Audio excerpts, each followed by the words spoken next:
kasih pemirsa, Anda masih bersama kami di Presisi Utama. Dan kita beralih ke informasi mancanegara. Sebuah museum di Amerika Serikat menampilkan beragam benda yang berhubungan dengan praktek spionis atau mata-mata dari seluruh dunia, termasuk yang digunakan dalam film seperti film James Bond. Dan kita simak laporan reporter Irfan Ihsan dari VOA.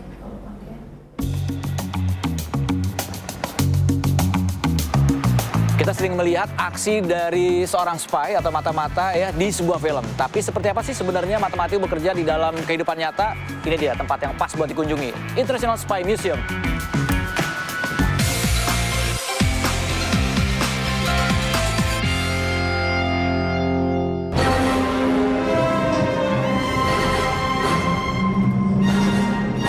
Nah, belum apa-apa udah langsung disambut oleh mobilnya James Bond dari film tahun 1964. Di International Spy Museum ini ada sekitar lebih dari 10.000 benda-benda yang berhubungan dengan dunia spy.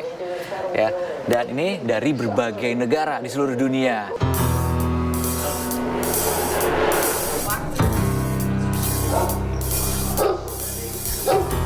Kind of seeing what they have here, and I'm sure there's some cool stuff here. Yeah. I see some movie themed stuff.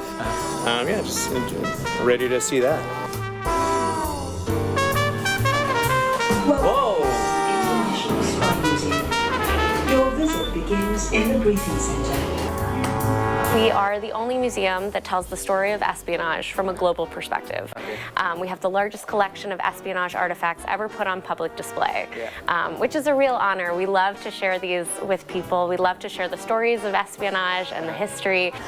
Nah, jadi dari zamannya sebelum ada drone juga di sini udah ada ya, udah drone pakai burung dara. Nih lihat nih, sampai kayak pensil, sepatu. Wah, jadi ingat film-film yang sepatu dijadiin telepon. Jadi ternyata benar-benar yang kita biasa lihat di film itu di kehidupan nyata itu memang ada ya. So this is an iron, and it's a working iron. What's so interesting about this piece for me is if you had paper intelligence and you were afraid someone was onto you, you could just plug in the iron, burn up all the paper in there.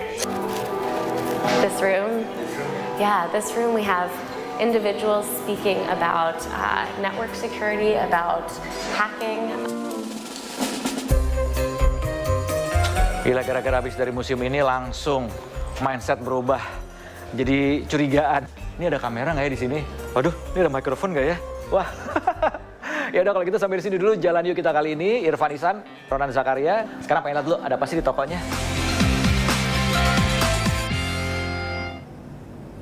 Sementara itu, para seniman gergaji mesin unjuk kebolehan dalam Extreme Carving Show atau pameran ukiran ekstrim di negara bagian Washington DC.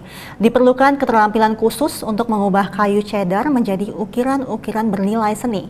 Dan berikut liputan Rio Tuasikal dari VOA Washington DC. Aroma kayu cedar yang kuat begitu terasa dalam Extreme Carving Show. 20 seniman gergaji mengambil bagian dalam acara 3 hari di Arlington, Washington ini dan memamerkan hasil karya mereka. Lane Warden mengatakan penting untuk berimprovisasi. Sometimes you start doing a bear and you might end up with a bird. You know, if you mess up on a cut, that doesn't necessarily mean you messed up the whole carve. It just means, you gotta change direction. My mind's going 100 miles per hour every single time I'm carving. Burung elang, serigala, cukup populer di kalangan seniman. Namun Warden mengukir buaya, sesuatu yang tidak biasa dilihat di negara bagian Washington. I get bored doing the same thing over and over again.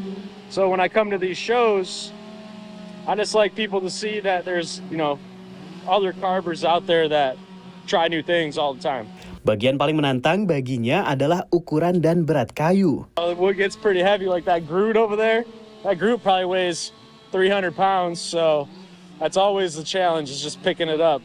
Ukiran gergaji dipandang didominasi oleh laki-laki.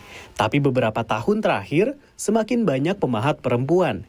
For me, it's not so much about the competition, it's actually about the company and all the amazing people that participate in this event. Leigh Woody, yang sehari-hari bekerja di perusahaan perangkat lunak, mulai menekuni seni ukir gergaji 7 tahun yang lalu, setelah mencoba membuat rumah untuk seekor tupai. It is a full body workout. A lot of the time doing these type of shows, I will have walked basically 10 miles around the carving, and then it's also for your arms and your upper body. You do this for 8-9 hours a day for 3 days straight, you definitely get tired. Outdoors Doshuren yang dipanggil George oleh teman-temannya datang jauh dari Mongolia, di mana ia mengukir patung dari es. I want to learn. The chainsaw carving is for me, where my country is very new. Ice carving is more hard. It's cold and more clothes and more tools. I like more chainsaw carving. Para seniman veteran menegaskan bahwa mengukir tak sesulit yang diperkirakan. Anda hanya perlu melihat apa yang tersembunyi di balik balok kayu besar itu. Sebagai bentuk modern dari seni ukiran kayu, ukiran gergaji mesin berkembang pesat di Amerika Serikat pada 1980-an. Dan dalam 5 tahun terakhir, industri manufaktur produk-produk kayu di AS mencapai 9,8 miliar dolar atau setara 153 triliun rupiah. Dari Washington DC, saya Ryoto Wasikal dan tim VOA. Tetaplah bersama kami pemirsa, Presisi Utama akan segera kembali.